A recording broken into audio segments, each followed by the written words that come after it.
running Spring Crandon and getting a lot of seat time there will help. I'll restate that.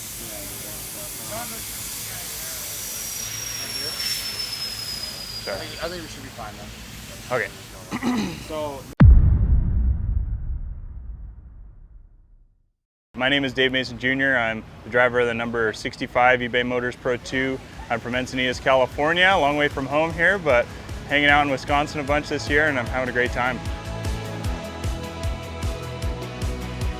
Coming into the season, it was like, okay, are we going to be competing for championships, or are we going to be competing for race wins out of the box? Our mindset was probably not. Real deal, we're against the best in the sport. That's why we're here. We want to compete against the best and become the best, but we're not quite at that level yet, just because all these guys have so much seat time at these tracks. They have so much testing and tuning and notes, so when they show up, they unload and do well. That's where we want to be. We have a long-term plan with this. You know, we're trying to be realistic. The results haven't been amazing so far, but the goal that we have in our head is to be faster every lap, run every lap of every race, which means, you know, the car has to run well. I have to be driving comfortable and not, you know, hitting other drivers or anything. I just want to try and earn my place here, work my way up and get fast, and, you know, hopefully earn the respect of other drivers and be contending for wins by the end of this year, so that next year we can really push it hard and go for that championship.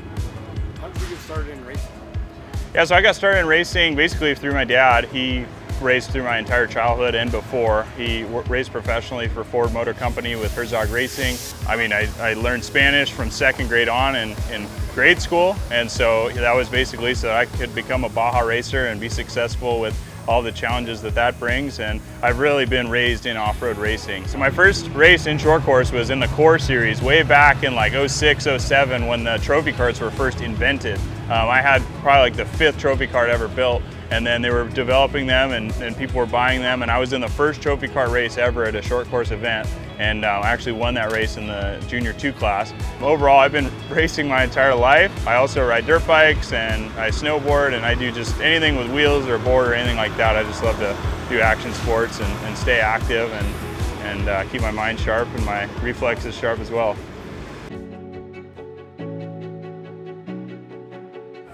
So, name's Troy Cox, number 96, racing Pro 2, sponsor Troyco. It's a foundation company in California. Hell Jam, DJ Scheffler and I, Maymer Motorsports, LC Engineering, and of course, Falcon Tires.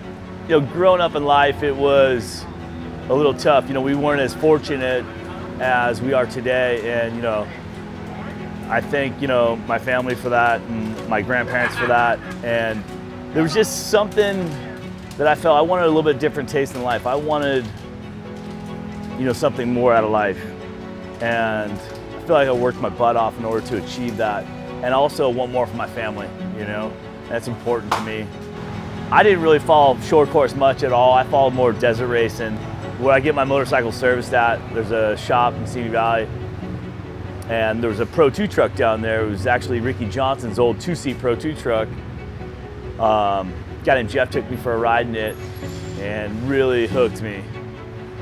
And so about a year and a half later, you know, I did some research for about a year and just trying to educate myself on what short course was, and ended up buying a Pro Light, raced it one time, realized that wasn't for me, so I bought a Pro 2 truck and, you know, had a little bit of help navigating the process. Had an opportunity to meet Cole Maymer with Maymer Motorsports. He kind of took me under my wing, or under his wing a little bit, and he's been a huge help, you know, steering me in the right direction. My name is Bobby Brand, number 43 of the Pro 2. We do that again. Hey, my name is Bobby Brand, driver of the number 43 Pro 2. I'm from Franksville, Wisconsin. My sponsors are Yokohama Tire, Pro Power Racing, ATD Transmission, Brand Construction, Northern Mechanical, Yokohama Tire. What was the next thing?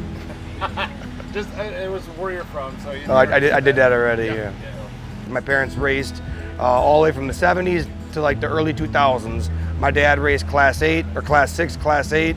Then when they went to Pro 2s, my dad's truck was too old, not where it needed to be, so he quit racing. During that whole entire time, My mom was a 3-time world champion in women's heavy metal, so she's got a lot of wins under her belt. She raced for Ford. She's got 3 rings, like I said, 2 back-to-back. So that's where the drive comes from. Seeing them being able to do it, working, running the business, you know, it's kind of following in the footsteps of making all this happen. I work 60+ hours a week running the construction company with my family, and then my friends come and help. My family comes and helps as much as they can. I'm there every night. My family struggles to understand how much I love doing this because I'm never home. I spend my whole off season prepping, trying to find sponsors, whatever it takes to be here with everyone else that does this for a living. So I'm super stoked this year to be doing good in points and running mid-pack with all these guys that are professionals. This is their job, and I'm beating on their back doors, or sometimes beating them in qualifying, and they have to get around me. And so it's huge for me to be where I'm at doing that with these guys. So to be in this class, banging on doors with these guys, pushing them, making them pissed that they're behind me or in front of me or trying to get around me, you know, it makes them talk. Kyle Kleinman rocks this place. He works full time, then he comes out here and he kills it. So it's all volunteer based, and I just can't thank them enough for what they do to make me what I am and get here and do this. What is your definition of an underdog? Definition of an underdog. You know, my definition of an underdog is a guy who's kind of not expected to do well, but has the opportunity or the potential to do that. For me personally, I have a lot of racing experience in other classes and other series. I race in Baja, Mexico. I race the West Coast Series. I raced Pro Buggy for a number of years. And so I have a lot of seat time. It's just adapting to this truck. As far as being an underdog, you know, that's not a title we love to feel, but at this point, that's where we're at, and we have to be realistic about it and just, you know, try and be better all the time. When we're up against, you know, 9 or 10 guys that race for a living, and, you know, I go to work for a living every day, and have the opportunity, you know, fortunate enough to be able to come out here and race in the Midwest against, you know, the best of the best, the fastest guys in the world. And this class is stacked. So do I consider myself an underdog? Yeah, I consider myself an underdog. As a person that has a day job, that works full-time, and it competes with guys that do this for a living, that is exactly how I would determine that. So, I mean, for me to be an underdog and to be where I'm at, I'm really happy this year.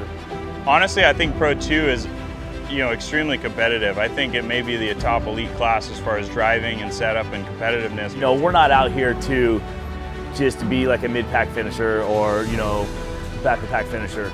You know, our goal is to land on top of the box. You know, I'm here because I want to win. That's huge for me and my team, to go out there and say, hey, you know, we're in the top 10 qualifying. We've qualified 7th. We put some of the biggest names behind us for qualifying. You know, just to go out there and state that we can do it when we have everything right. When the helmet comes on and you put that shield down, anything can happen. We're all trying to, you know, fight out there and do our best. I got nothing to lose coming in there being an underdog. You know, right now, we finally feel comfortable in this new truck, and we're ready to come out and give her everything she's got. Here we go! To the green flag, it's Jarrett Brooks, Keith Kincaid, Mickey Thomas, and Doug Matag.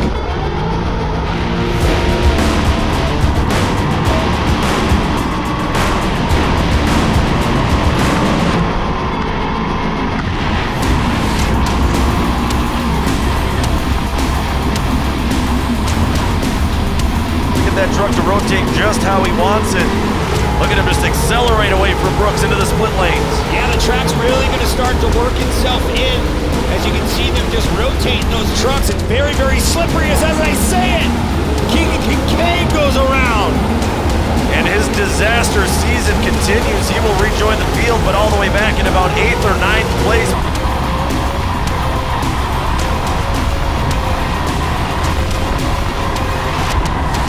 To the 77 of Brooks. Yeah, nobody's afraid to make contact. Look at this. Matang got forced to go to the inside. So Matang pulls into the hot pit. Yeah, you're right. Maybe. Oh, window net came down. Terrible luck there for the 81 of Matang, trying to pick up his first Pro 2 win of the season. That'll turn the lead over to Mickey Thomas. I thought Matang got shoved out of the race line and had to be forced down on pit road. Yeah, Mickey Thomas laying down a 53.9 on this race facility. There's Corey Winter. Oh, Brooks goes around. Trouble for Jarrett Brooks. That's going to let Thomas run away a little bit, but Brooks didn't lose any positions there.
yellow here for Bob Brand, who's stuck up on the K-rail. Yeah, that's the reason why we've went under full course caution. Bobby Brand. That's a no parking zone for sure for the number 43 and Bob Brand. Yeah, you can't 50-50 grind one of those K-rails with a Pro 2 truck. It just does not work.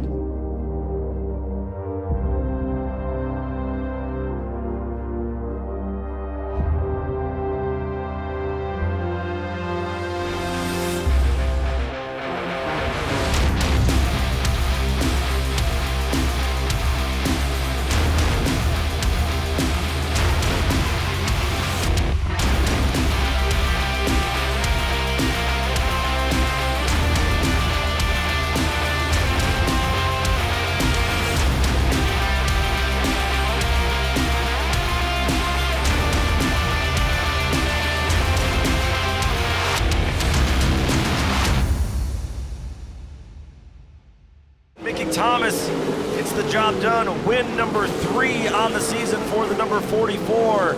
Brooks will have to settle for second, and Winner, fighting tooth and nail all the way to the end, will hold on to third over Kleiman.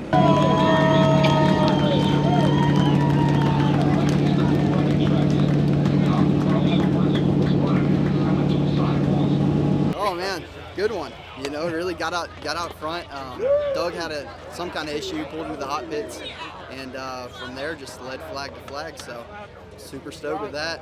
It's been a good year so far. Hopefully we can keep these wins going. Little hair problem. P2 got out to the lead for about first lap and over rotated it. Let Keegan by. Then I was right behind Keegan. Next thing you know, he over rotates it.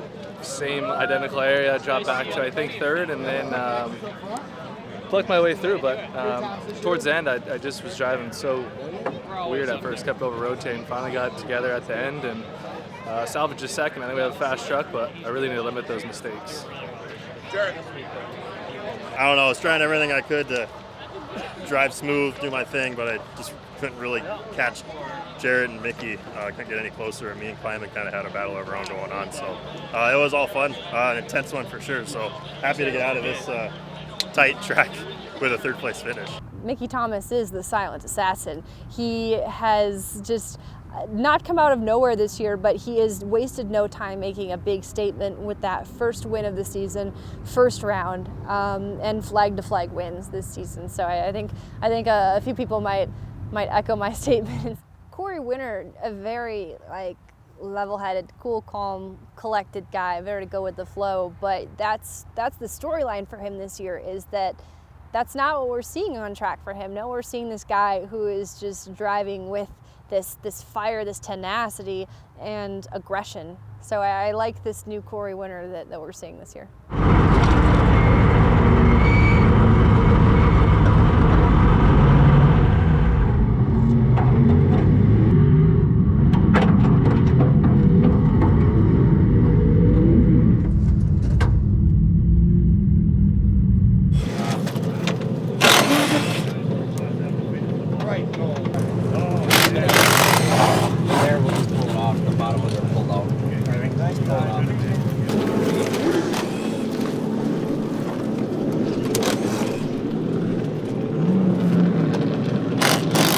Came in the corner, biked it up, and there was not enough real estate to put it back down on the ground. The wall won.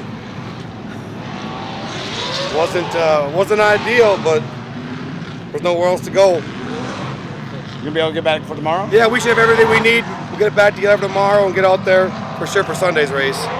Yeah, the passion for the sport is there. You gotta have the drive and the want to be out there doing this to begin with.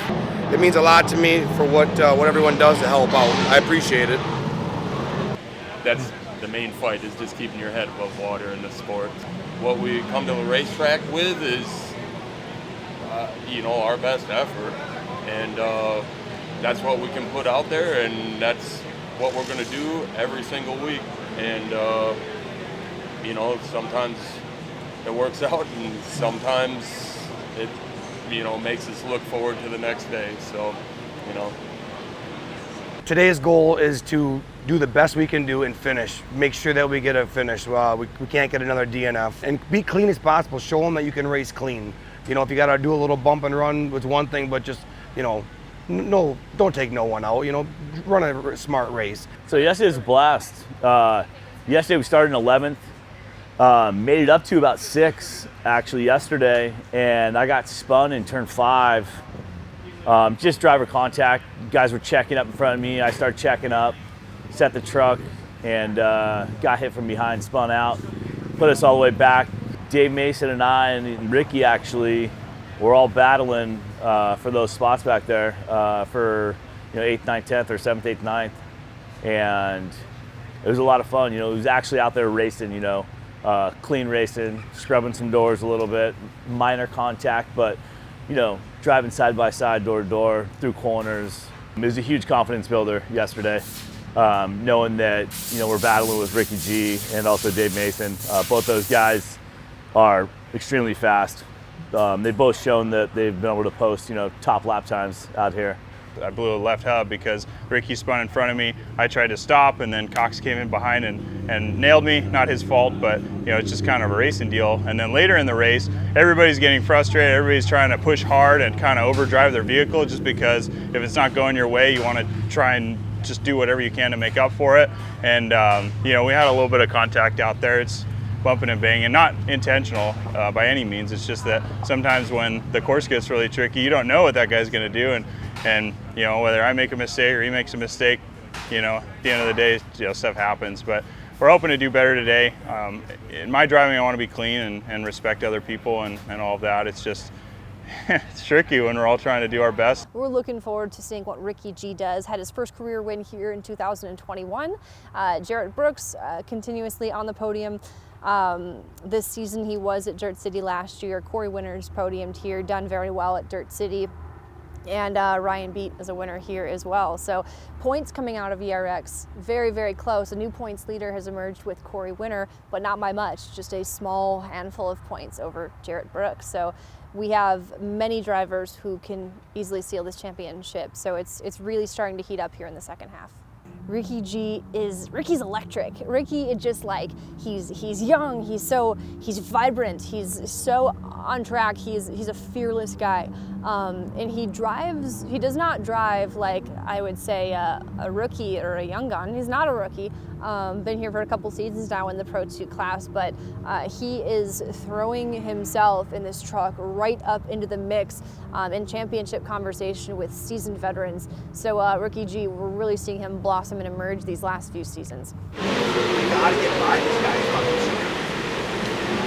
Like I said, he's on to they got Ryan a little difference. But they got all those really fast guys on the road. Look at some video. See where he had a fast truck out there. Start the back, track like that. It's tough. It just everything started to go wrong in qualifying, and it's my fault. I should have just qualified better. I started in the back, and I had to get up to the front. So I think I was in 5th place for a little while, going at it. Climbing was kind of holding everyone up. It's not his fault. He was doing good. He was blocking. That's what you're supposed to do. Just couldn't get around him. Went down into the bowl corner. It seemed like Doug over-rotated a little bit. Maybe we went in there a little too hot, but it seemed like he over-rotated. We kind of touched doors. We started to slide up, and then Dave Mason came in and just fucking plowed me and spun me out. And then from there, it just kind of went to shit. Just racing with the guys in the back, trying to get the best position I could probably get, and I don't know, it's all my fault. Did anything come over the radio for Dave Mason at all? Or was it just hey, you're in the back, dude. These guys these race directors really aren't focused in the back. You can't really do anything about it, dude. Now it's in the past, and got to figure out what I got to do for tomorrow now. Fuck, man, I got a lot of work to do. Just shitty day, man. Shitty day, dude. Fucking sucks. Just fuck the points. I'm just gonna try to go out and probably win. That's what the goal is now, Don't have any time to lose.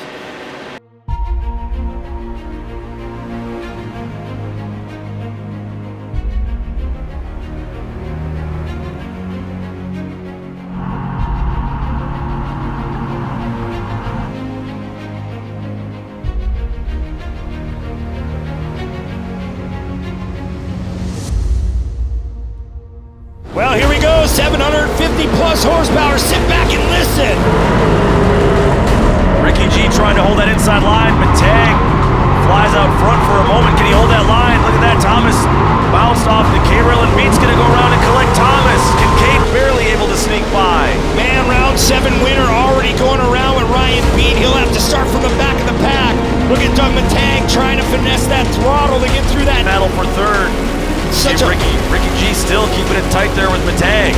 Yeah, sorry to cut you off there, but this is so cool to watch. I love how they just ballet dance these Pro 2s. He's eating a lot of mud off the back of the 67, but he got a great run. Winner got crossed up off that jump.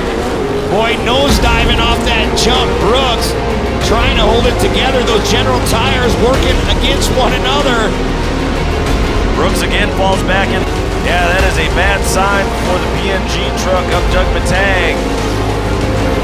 See that water just splashing out the top of that radiator in the back end of that truck. I'm sure Gutierrez sees it by now as well. Yeah, Shane, as long as we keep seeing water coming out, that's a good sign. It's when we stop seeing the water, that's when we have to start to worry.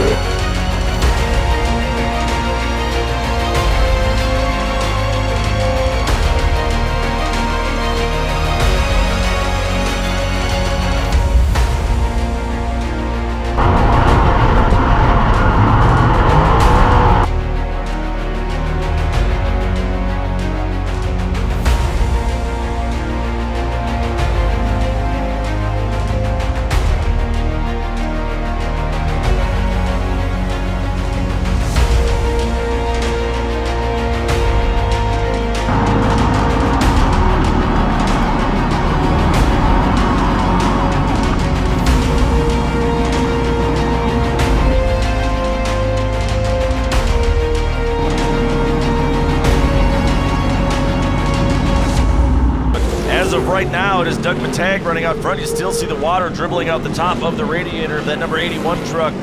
Ricky G is in second here at halfway. Then it is Winner, Kleiman, and Brooks rounding out the top 5. Second half underway for Pro 2. But different. Kincaid was 7th at halfway.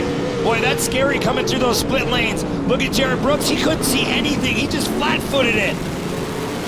In there, he'll fall back in line again. Oh, here comes Brooks again. Look at Kleiman open the door. He wheelied off the back of that jump. Now can he hold the inside and move, stay in front of Kleiman, I should say. Kleiman's going to go down to the bottom and try to outrun him to the split lanes. It's not going to happen. Brooks will move up a spot. And Brooks really coming on strong on this last half a lap. He is now staring at Corey Winner's back bumper. Winner trying to dive down to the bottom, but Gutierrez sliding sideways. He's kind of blocking 2 lanes at once there. Yeah, absolutely. You can see Jared Brooks. He's in the catbird seat. He's waiting for somebody to make a mistake like that. Winner was already going around. I don't think that's Brooks' fault at all.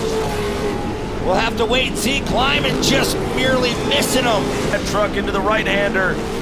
Ricky G having none of it from Brooks right now. He's able to pull back in front. We've seen that a lot today and throughout this weekend. If you want to make a pass here in Lena, you might have to move the guy out of the way. Here comes Brooks to the outside. Banging fenders, and it looks like Brooks moves up a spot into the second position.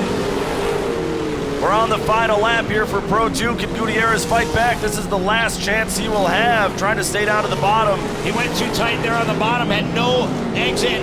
Doug Matang taking the win in round 8. Jared Brooks will cross the line in second. A fine run for him. Ricky G across the line in third. Kleiman will be fourth. And Dave Mason rounds out the top 5. We were to salvage a third. Jarrett and Corey really ran me clean today, and it showed that we have really good sportsmanship in this class, and clean racing's fun racing, so hopefully we'll keep up the momentum going into Bark River. Corey and Ricky were going at it pretty gnarly, and caught up to Corey. Looks like he over-rotated big time in the sweeper, and pretty much was in the middle of the track, clipped him on the back a little bit. Got around him, and then Ricky was about 10 trucks in front, and within 2 laps, man, we made a hard charge. That was really good. I mean, that really tested my patience on this small track, and I think it paid off. We were patient, tried not to ruin the truck, and we have a really fast hot run. We just gotta get up to the front. A couple times we almost gave up, but not now. Yeah, dude. How was your race? Finally. It's been like a year and a half. Yeah. Yeah! Fuck yeah! Finally. Took long enough. long enough. Oh shit! Was that fun or what? Nerve-wracking? Actually, it wasn't, surprisingly. I thought it was like, fuck, waiting for a window net to fall down or something. Yeah, dude. You're back. Hell of a comeback there, buddy. Yeah. Did you have some battling back there or what? Oh yeah, I was really patient today. Oh, it feels good. It's been, I think, like about roughly a year and a half since I've been up on top of the box, and from Pro 4 to this, it's been a tough changeover. But you know, I'm excited. We're finally here at this track. We won. So excited. Got to give it up to my team, man. They worked so hard. I mean, it seemed like there was no chance we were ever going to win this thing. We're finally leading yesterday, and the window net fell down. We had to come in, so finally got this one off my chest. I feel like now we can start clicking them off, but I'm just excited to be up here.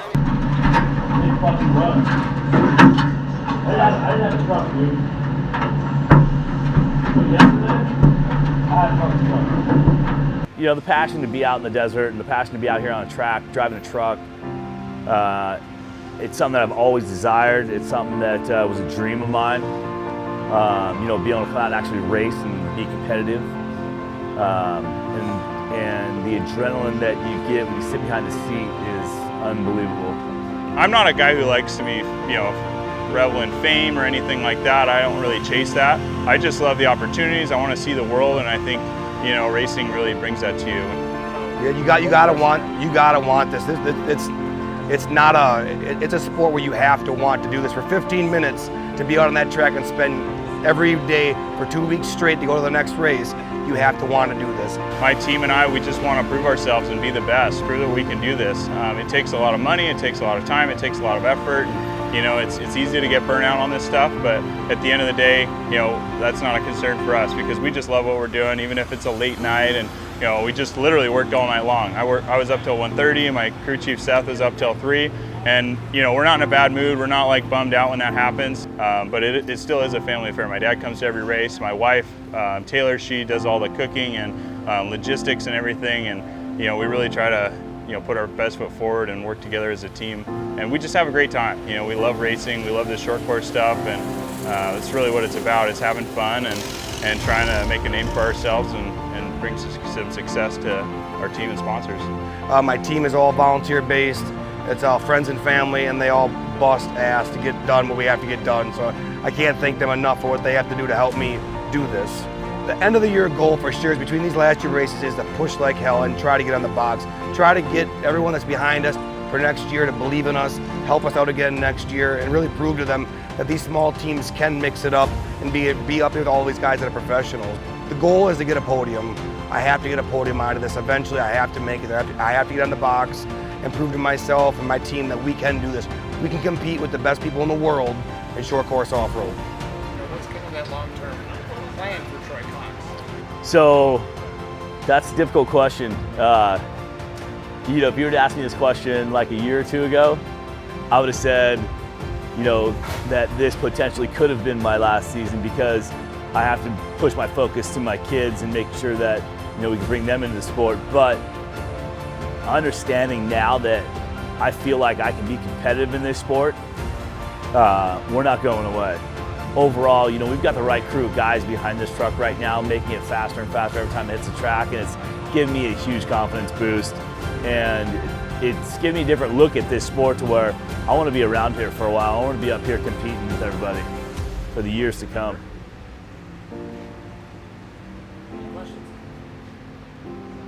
All right, we're good. All good. Awesome. Awesome. Right on. Thanks, Tito. Thank you. And cut.